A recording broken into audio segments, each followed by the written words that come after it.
Aqui é o ator background, professor. Basicamente, ele não tem lógica nenhuma. Ele só tá aqui no mundo. Aqui é o ator, né? O pão do pássaro. Aqui eu spawno o score. Aqui eu verifico se ele já caiu no chão. Se ele não caiu no chão, ele verifica se o jogo já começou. Se o jogo não tiver começado, ele vai ficar com uma lógica do pássaro subindo e descendo. Que é aqui basicamente isso aqui. E para saber se o jogo começou ou não, eu verifico se ele já deu um input. No primeiro input que ele der, o explain vai virar true. E aí ele vai descer. E aí ele vai sair da lógica do pré-jogo para a lógica do jogo normal, que é começando com uma queda infinita, né? E aí ele fica caindo aqui. Aqui é basicamente a lógica de queda, fica multiplicando a gravidade, que é 4, pelo delta seconds e adicionando no ator. E aqui é a rotação do pássaro. Quando ele começa a cair, ele vai aumentando o grau dele para menos 90 graus. E quando ele começa a subir, ele aumenta para 10. Aqui é a lógica de morte dele. Se o ator que ele encostou, se a classe dele foi igual ao do chão, ele simplesmente seta como chão true e depois como morte, e aí ele vai, o pássaro vai parar de cair.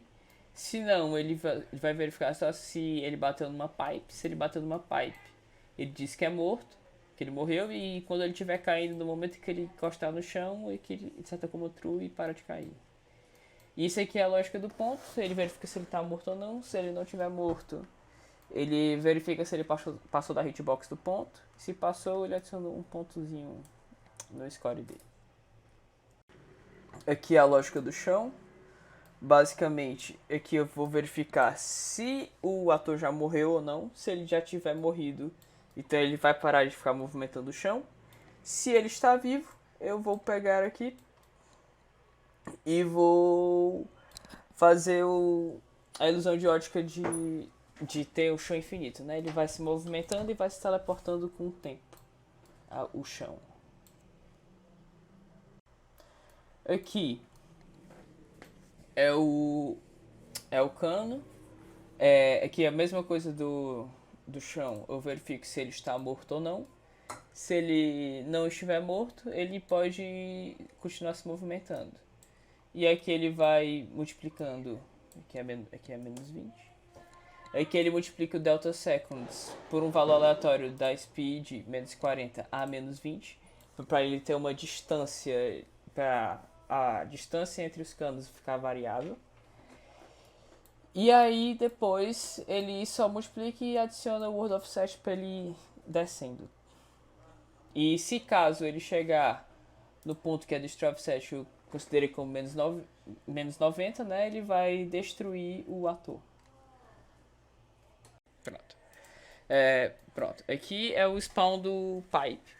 Eu verifico se eu pego o ator aqui, o player.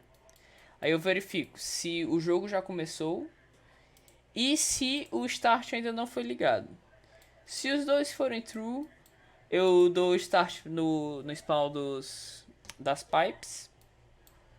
E seto o start como true para ele parar de chamar esse método.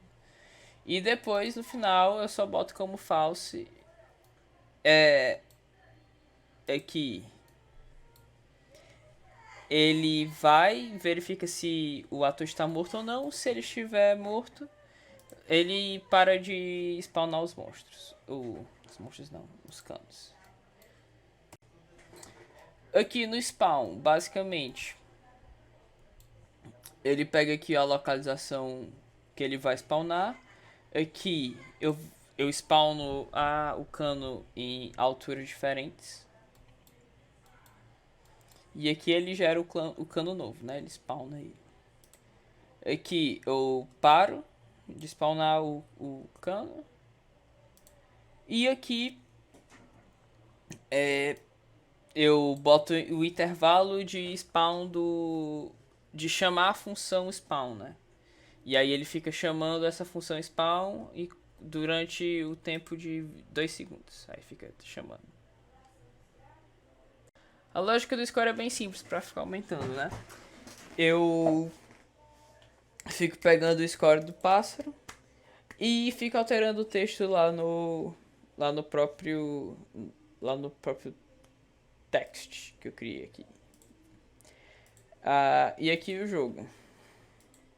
Inicialmente ele fica subindo e descendo porque o jogo ainda não começou. Quando eu aperto espaço, os cantos começam a aparecer. E aí quando eu morro, ele cai e acaba o jogo.